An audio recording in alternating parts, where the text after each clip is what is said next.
الحمد للہ رب العالمین والصلاة والسلام علی سید الانبیاء والمرسلین۔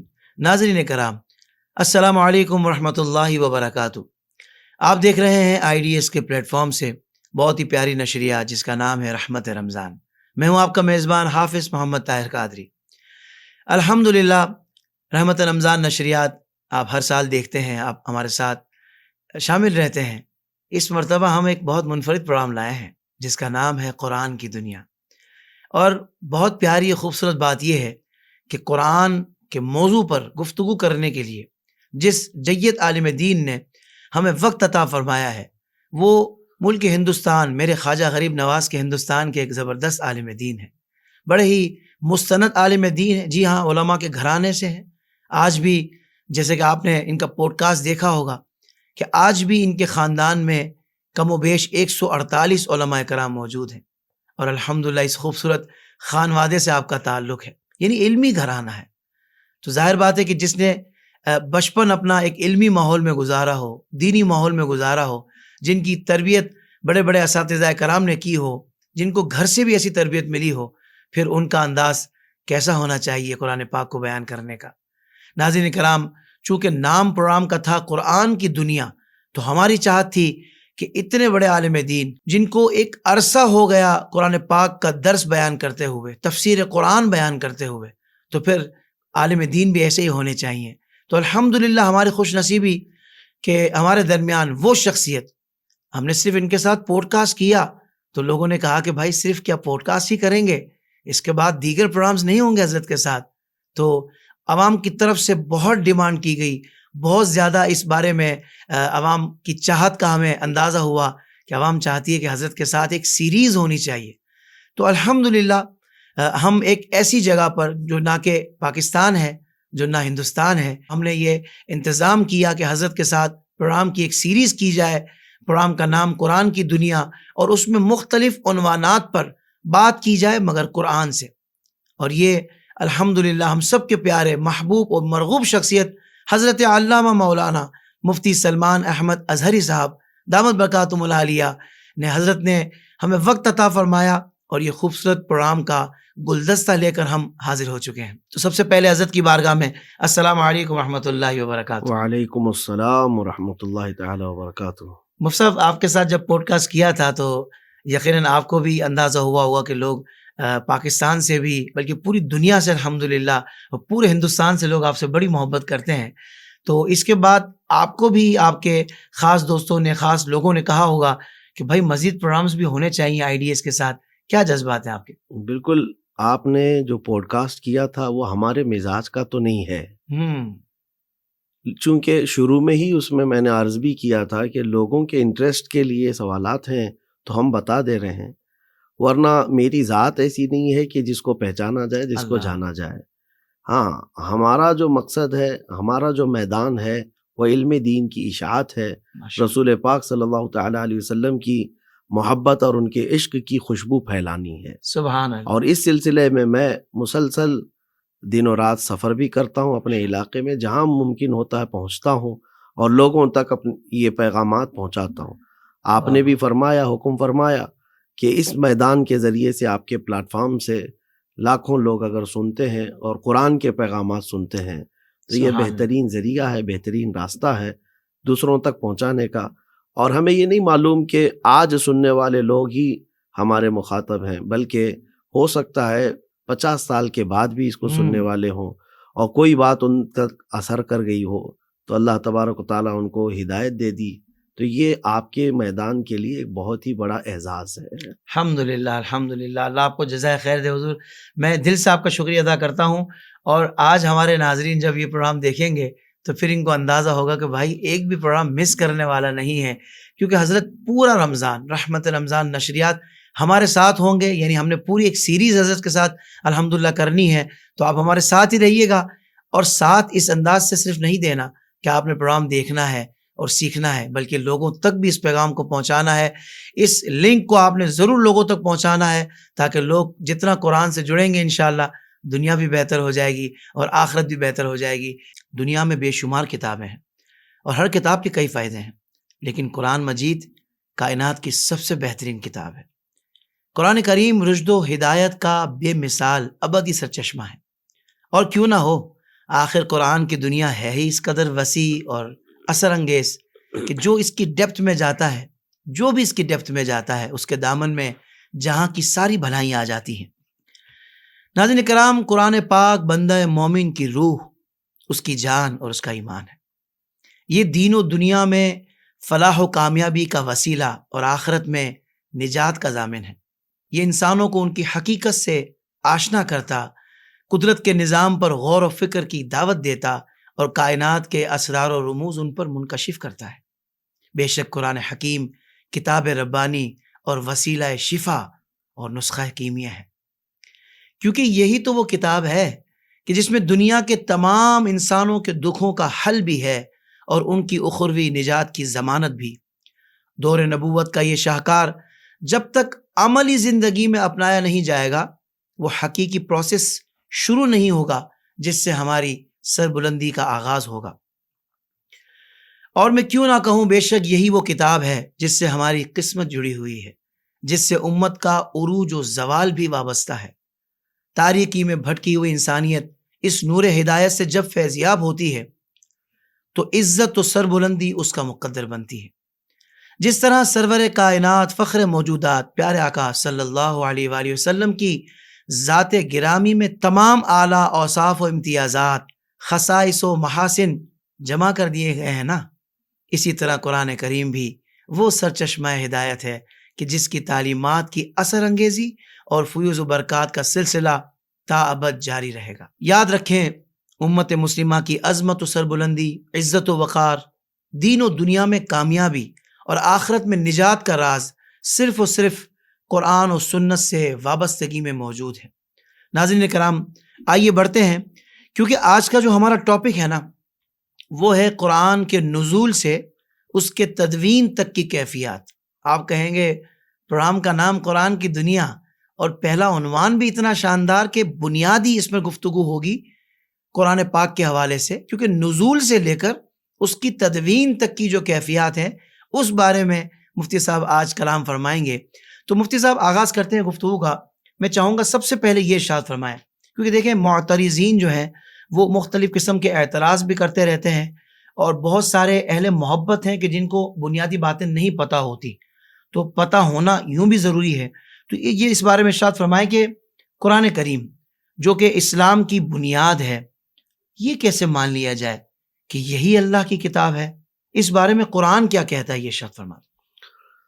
الحمد للہ وکفا وسلام علی حبیبہ المصطفیٰ، اما بعد فاعوذ باللہ من الشیطان الرجیم، بسم اللہ الرحمن الرحیم۔ اللہم صلی علی سیدنا و مولانا محمد معدن الجود والکرم وآلہ واصحابہ الکرام وابنہ الکریم وبارک وسلم صلاة دائمة سرمدا ابدا۔ بحمدہ تعالی و بکرم مصطفیٰ صلی اللہ تعالی علیہ وسلم، آپ نے اس سلسلے کا آغاز فرمایا ہے جس کا نام ہی آپ نے رکھا قرآن کی دنیا۔ جی، بلکہ ہم سب کی دنیا ہے ہی یہی۔ واہ واہ، جو قرآن کی دنیا ہے وہی ہم مومنین کی دنیا ہے۔ قرآن جو چاہتا ہے اس کے مطابق زندگی گزارنا ہی ایمان والے کے لیے ضروری ہے۔ اب چونکہ آپ نے اس سلسلے کا آغاز فرمایا تو ابتداءً جو ہے لوگوں کو، ناظرین کو یہ چاہیے کہ قرآن کے متعلق تھوڑی معلومات تو حاصل کر لیں۔ سبحان اللہ۔ اور سچ کہہ رہے ہیں آپ کے معترضین جو ہے الگ الگ انداز میں اعتراضات لا رہے ہیں، جبکہ یہ ان کے پرانے اعتراضات ہی ہیں، لیکن وہ کتابوں میں موجود ہیں اور علماء اسلام نے اس کے شافی و وافی جوابات بھی عطا کیے ہیں۔ چونکہ سوشل میڈیا کا زمانہ ہے، ہمارے نوجوان کتابوں کو دیکھتے نہیں، اور جو نیٹ پر آیا ہے اور جو سوشل سائٹس پر آیا ہے اسی کو وہ سب کچھ سمجھ جاتے ہیں۔ جی، اسی لیے ان کے پھیلائے ہوئے پروپیگنڈوں سے متاثر ہو جاتے ہیں اور سوچتے ہیں اس کا جواب کیا ہوگا۔ تو ہم اب ان سب کے جوابات لے کر کے سوشل میڈیا پر بھی آئے ہیں۔ جہاں سے تم سیند مارنے کی کوشش کرو گے قرآن یا ذات رسول پر، ہم وہاں آ کر کے تمہیں جواب دیں گے۔ کیا بات ہے مفتی صاحب، سبحان یہی اللہ۔ وجہ ہے کہ اس میدان کو ہم لوگوں نے منتخب کیا ہے۔ واہ واہ واہ۔ بہرحال قرآن پاک اللہ رب العزت کی وہ کتاب جس میں شک کی گنجائش نہیں، جس کی شروعات ہی ہوتی ہے الف لام میم ذالک الکتاب لا ریب فیہ۔ یہ وہ عظمت والی کتاب جس میں شک کی گنجائش نہیں۔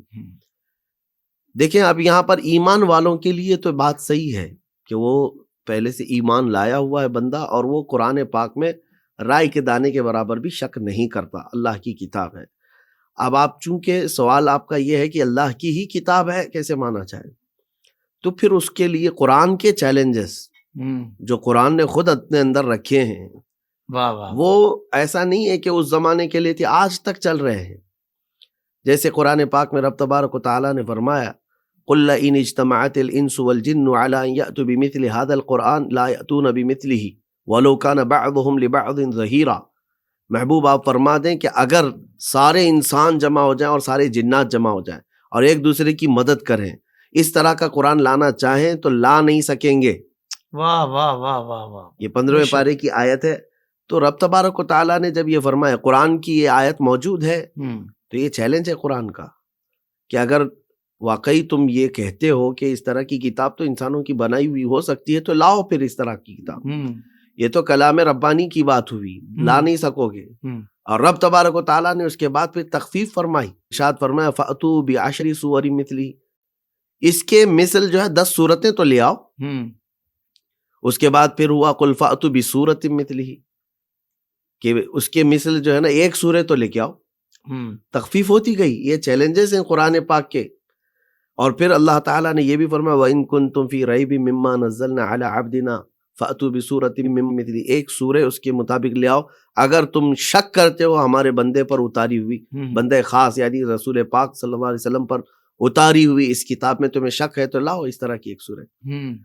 اب میں آپ کو بتاتا ہوں کن لوگوں کو یہ چیلنج کیا جا رہا ہے۔ وہ عرب جو فصاحت و بلاغت میں ان کا یہ کمال بات تھا، صاحب، واہ واہ واہ، کیونکہ لٹریچر سے تعلق رکھنے والی چیز ہے۔ بہت اچھے، واہ واہ واہ۔ تو اس زمانے کے جو عرب دان تھے وہ آج کے عربیوں سے کئی درجے اوپر پہنچے ہوئے ہیں۔ آج کے جتنے بھی عرب ہوں گے یہ اپنی زبان کو صحیح یا غلط پہچاننے کے معیار کے لیے انہی پرانے شعراء کا ہی واسطہ لینا ہوگا، ان کو بالکل صحیح، انہی کا ریفرنس دینا ہوگا کہ فلاں نے یہ استعمال کیا تھا تو یہ عربی کی فصیح چیز ہے۔ تو اس زمانے کے شعراء اور اس زمانے کے فصحاء بلغاء کو یہ چیلنج ہو رہا ہے، لیکن آپ بتائیں کہ ان لوگوں کے پاس جنگیں لڑنے کے لیے بڑا ہتھیار جمع کرنا اور لوگوں کی فوج جمع کرنا، اس سب کے لیے وقت تھا، تو پھر قرآن کے جمع کرنے کے لیے کیوں نہیں وہ سیریس ہوئے؟ جیسے مشہور بات ہے کہ اس وقت خانہ کعبہ پر جو ہے مشہور شاعروں کی اشعار لکھ کر کے لٹکائے جاتے تھے، اور جس کا سب سے اچھا ہوتا اس کا شعر خانہ کعبہ کے دروازے پر لگایا جاتا۔ صحیح ہے۔ اور جب اس سے بھی اچھا آ جائے تب پھر جو ہے نا وہ پہلے والے کو نکال دیا جاتا، اب اس کو لٹکایا جاتا تھا۔ اچھا، تو یہ اعزاز تھا ان شاعروں کا کہ ہمارا لکھا ہوا کلام جو ہے خانہ کعبہ پر لٹکا ہوا ہے۔ تو پھر یہ شعراء جاہلی جب لگاتے تھے تو ایک مرتبہ ایسا ہوا رسول پاک صلی اللہ تعالی علیہ وسلم نے سورہ کوثر کی 3 آیتیں انا اعطیناک الکوثر فصل لربک وانحر ان شانئک هو الابتر یہ لکھوائی اور پھر اس کو خانہ کعبہ کے پاس لٹکایا۔ اب ظاہر سی بات ہے اس سے بہتر کلام ہوگا تو اس کو ہٹایا جائے گا اور دوسرا شعر لایا جائے گا۔ اب جب خانہ کعبہ پر یہ کلام لگایا گیا تو سب ارد گرد جمع ہوئے، اور کلام کی معنویت وہ عرب سمجھ سکتے ہیں۔ کیا بات ہے، واہ واہ۔ آج کے زمانے میں اس کو ایکسپلین کرنا بھی ہمارے لیے مشکل ہے، کیونکہ عربی زبان کی وسعت وہ عرب کا فصیح آدمی سمجھ سکتا ہے، کتنی گہرائی ہے، کتنی گہرائی ہے اس کے اندر۔ واہ واہ واہ۔ تو اب شعراء بھی، ادبا بھی، فصحاء بلغاء سب آتے تھے اور دیکھتے تھے اس کلام کو، اور پھر ان لوگوں نے کہا کہ یہ محمد عربی صلی اللہ تعالی علیہ وسلم کا یہ لکھا ہوا کلام یہ تو اثر کر جائے گا سارے لوگوں کو۔ تو سب جمع ہو کر کے ایک بہت بڑے شاعر کو لے آئے جس کے فی البدیہہ شعر کہنے میں کوئی مثل نہیں تھا، اس کو لے آئے اور کہا کہ دیکھو آپ کو تو جواب لکھنا ہوگا۔ تو وہ آیا اور آ کر کے پڑھا اس نے کہ یہ 3 آیتیں یہاں پر لکھ کر لگائی گئی ہیں، انا اعطیناک الکوثر فصل لربک وانحر ان شانئک هو الابتر۔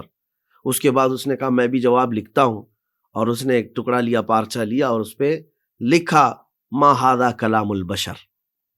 ہو اسی کے وزن پر اس نے فصلی لربک وانحر ان شانئک هو الابتر، نیچے لکھتا ہے ما ھذا کلام البشر، اللہ اکبر، یہ بشر کا کلام ہو ہی نہیں سکتا۔ کیا بات ہے مفتی صاحب، سبحان اللہ سبحان تو اللہ۔ میں یہ کہہ رہا ہوں اس رونگٹے زمانے کھڑے ہو میں گئے آپ کی بات سن جن کر۔ لوگوں کو اللہ چیلنج کیا گیا تھا ان لوگوں نے تسلیم کیا کہ یہ بشر کا کلام نہیں ہو سکتا، یہ اللہ کا کلام واہ ہے، واہ واہ واہ واہ۔ یہ اللہ کا کلام ہے۔ جن لوگوں نے یہ بھی کہا کہ جادوگری ہے، سحر ہے، کہانت ہے، یہ تو صرف حسد و عناد میں کہتے تھے۔ ولید بن مغیرہ کٹر دشمن رسول ہے، حضور پاک صلی اللہ تعالی علیہ وسلم کی ہرزہ سرائی کرنے والا گستاخ، لیکن جانتے ہیں اس کے الفاظ قرآن کے متعلق کیا ہے؟ اس کو تنہائی میں جب پوچھا گیا تو کہتا ہے کہ ایسی شیرینی میں نے آج تک کسی کے کلام میں دیکھی نہیں، ہائے ہائے ہائے، ایسی مٹھاس کسی کلام میں نے دیکھی ہی نہیں۔ وہ دلوں کو کھینچ لیتا ہے کلام جب محمد صلی اللہ علیہ وسلم تلاوت کرتے ہیں۔ سبحان اللہ یعنی سبحان تنہائی میں ان کفار کا یہ بھی ماننا تھا کہ اس کلام کے اندر کوئی تو ایسی خاصیت ہے تو جو ان کے دلوں کو کھینچ لیتی ہے۔ ایک مرتبہ ابو جہل جو ہے وہ چھپ کر کے حضور پاک صلی اللہ تعالیٰ علیہ وسلم کے قرآن کی تلاوت سن رہا تھا، تو حضرت عمر رضی اللہ تعالیٰ عنہ چونکہ وہ بھانجے لگتے ہیں ابو جہل کے رشتے میں، تو انہوں نے دیکھ لیا، کہا کہ یہ کیا کر رہے ہیں، پیچھے سے جا کر کے پکڑ لیا اور کہا کہ کیا سن رہے ہو؟ قرآن پاک، باہر اتنی بڑی دشمنی ہے۔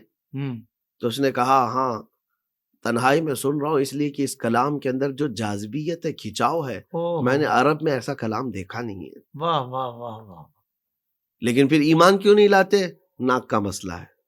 یعنی یہ ہے کہ اگر ایمان لے آئے تو اتنے دنوں تک جو دشمنی کیا ہے تو وہ لوگ کیا کہیں گے، یہ والا جو مسئلہ ہے نا وہ آج بھی موجود ہے کچھ غیر مسلمین کے لیے جو ہدایت کے قریب نہیں آتے، صرف اس بات کو سوچ کر کے کہ کیا کہیں گے لوگ، لوگوں کے متعلق سوچ سوچ کر کے کئی لوگ اصلاح کے راستے پر بھی نہیں آتے۔ اللہ، یہ بہت بری کیفیت ہے جو شیطان ڈالتا ہے، اصلاح کے راستے پر بھی نہیں آتے۔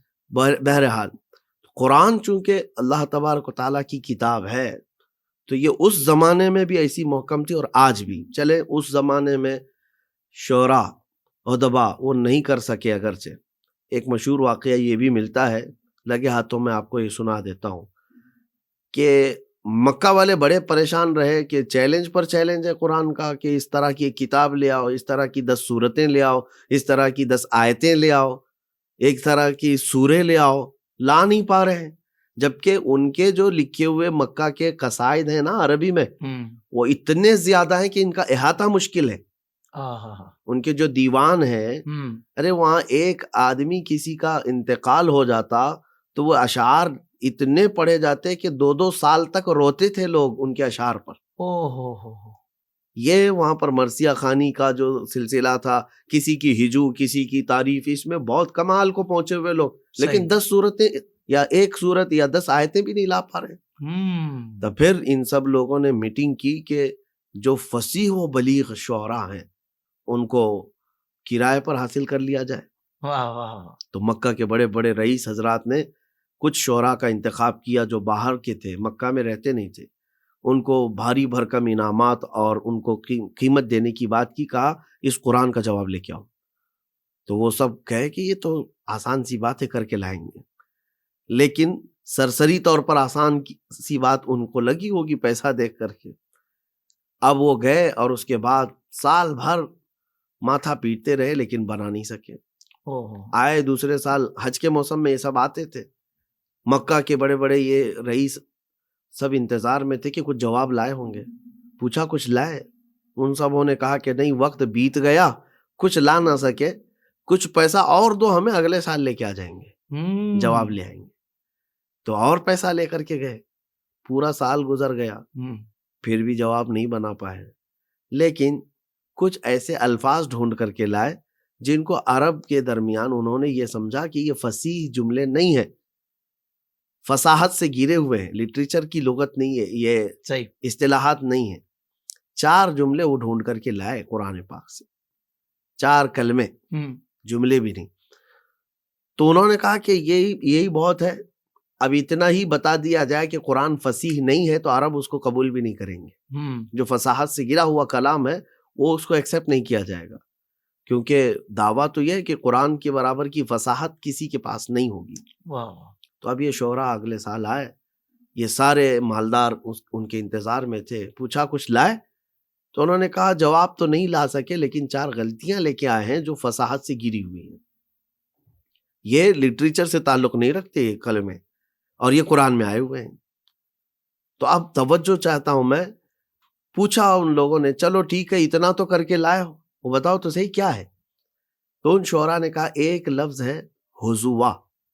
یہ الفاظ بھی یاد رکھنا چاہیے ناظرین کو، کیونکہ یہ واقعہ بھی جو ہے نا بڑا انٹرسٹنگ ہے۔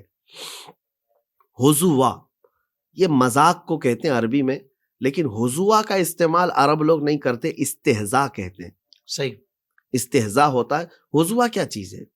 تو انہوں نے کہا یہ تو ایک نیا لفظ دکھتا ہے، عرب اس کا استعمال نہیں کرتے، عربوں میں استعمال نہیں ہے، تو یہ فصاحت سے گری ہوئی چیز ہے۔ اس کے بعد پھر جو ہے دوسرا لفظ انہوں نے کہا کہ اس میں آیا ہے کبار۔ کبار جو ہے نا یہ بڑی عمر والے کو کہتے ہیں، اور اصل میں استعمال ہے کبیر۔ عربی کی لغت میں، عربی کی زبان میں کبیر استعمال ہے، یہ قرآن میں جو ہے نا کبار آیا ہے۔ تو یہ وَمَكَرُوا مَكْرًا كُبَّارًا قرآن پاک میں یہ بھی ہے۔ تو انہوں نے کہا یہ فصاحت سے گرا ہوا ہے، 2 کلمے ہو گئے، حضوا، کبار۔ اچھا، اور آگے چل کر کے وہ کہتے ہیں اور 2 کلمے آئے ہیں، لَشَيْءٌ عُجَاب۔ عجاب، ہاں، لَشَيْءٌ لِشَيْءٍ ہو سکتا ہے قاعدے کے اعتبار سے، گرامر کے اعتبار سے، لیکن یہاں پر لَشَيْءٌ عُجَاب کہا گیا۔ عجاب نہیں ہوتا، عجیب ہوتا ہے، یعنی کوئی بہت تعجب والی بات ہو، عجیب ہے، لیکن یہاں عجاب کا استعمال ہوا ہے جو کہ عرب استعمال نہیں کرتے۔ تو مکہ کے جتنے سیٹھ تھے کہا یہ بھی تو بڑی بات ہے، چلو اتنا تو لے آئے وہ 2 سال میں، قرآن کے اندر یہ چیزیں ہیں، ٹھیک ہے۔ یہ اس زمانے کی بات کر رہا ہوں جس میں قرآن مسلسل چیلنج دے رہا ہے۔ صحیح۔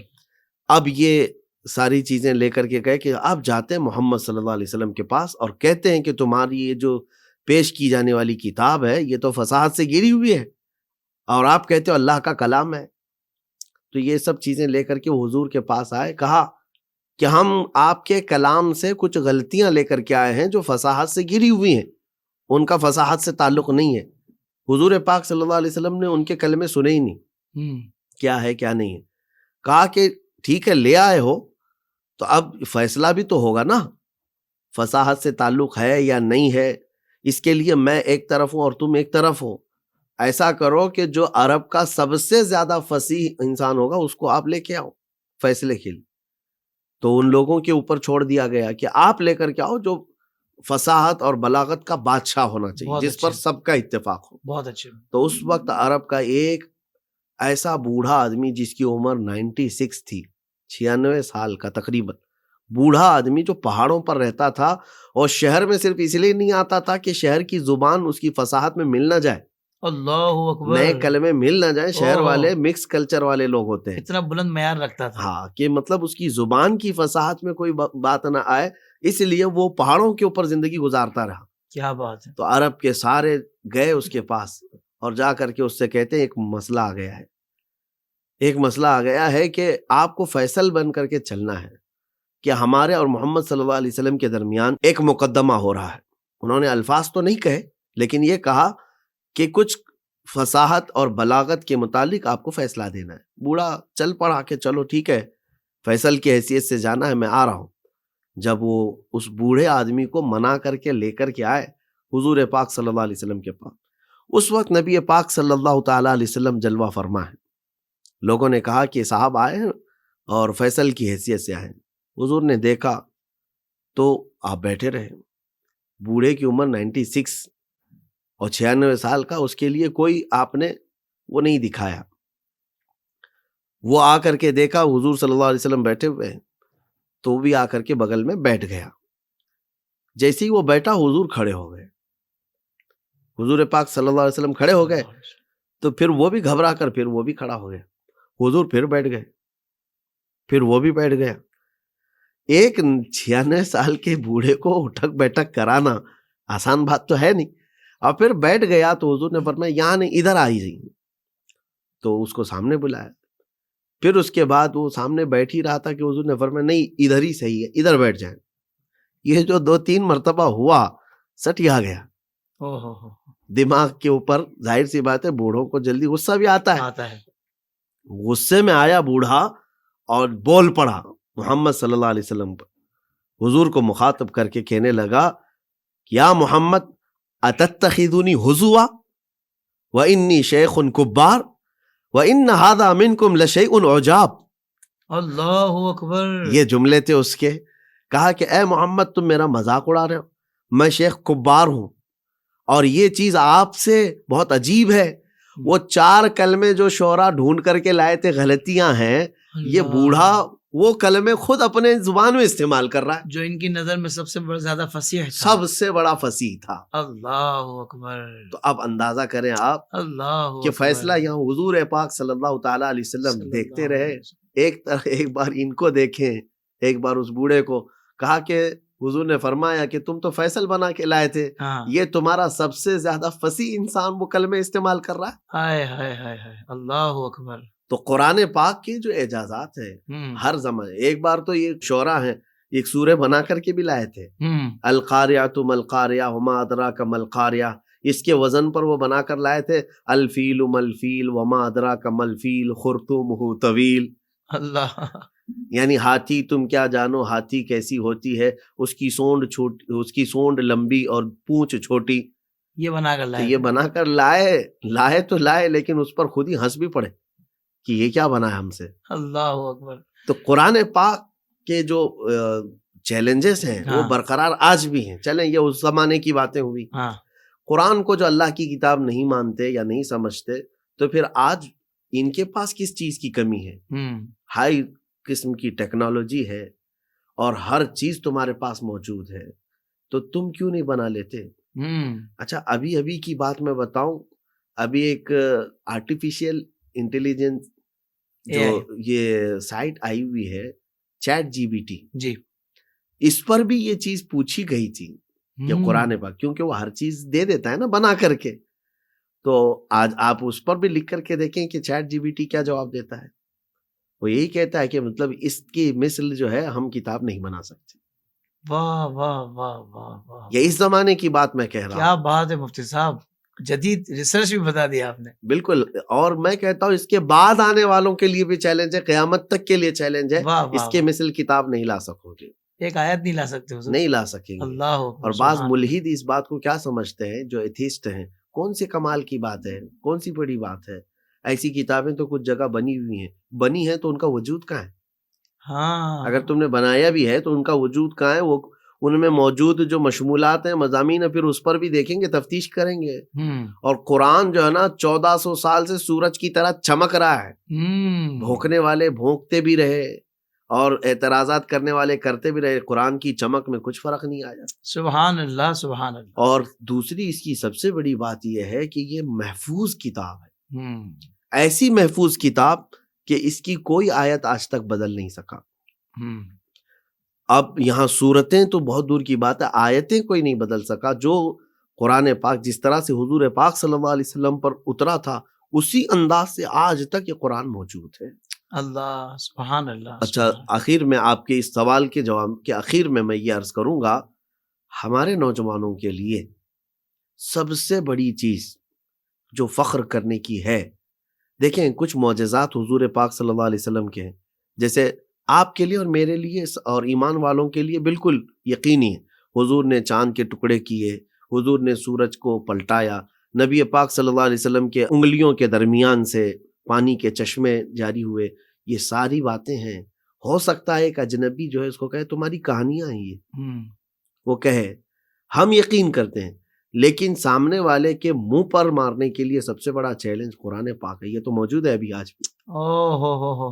معجزہ ہے رسول اللہ کا، سبحان اور معجز ہے یعنی عاجز کرنے والی کتاب ہے. تم کیا بات ہے مفتی صاحب، سبحان اللہ. تو میں یہ کہتا ہوں کہ قرآن سے بڑھ کر کے تمہارے پاس آج کوئی ایسا پروف نہیں ہے. واہ واہ واہ. قرآن جو ہے حضور پاک صلی اللہ علیہ وسلم کا زندہ جاوید معجزہ ہے، اللہ کا کلام، جس کے ذریعے سے تم پوری کائنات کو آج چیلنج کر سکتے ہو، لاؤ اس کے مثل کوئی کتاب ہے تو. واہ واہ واہ واہ سبحان اللہ.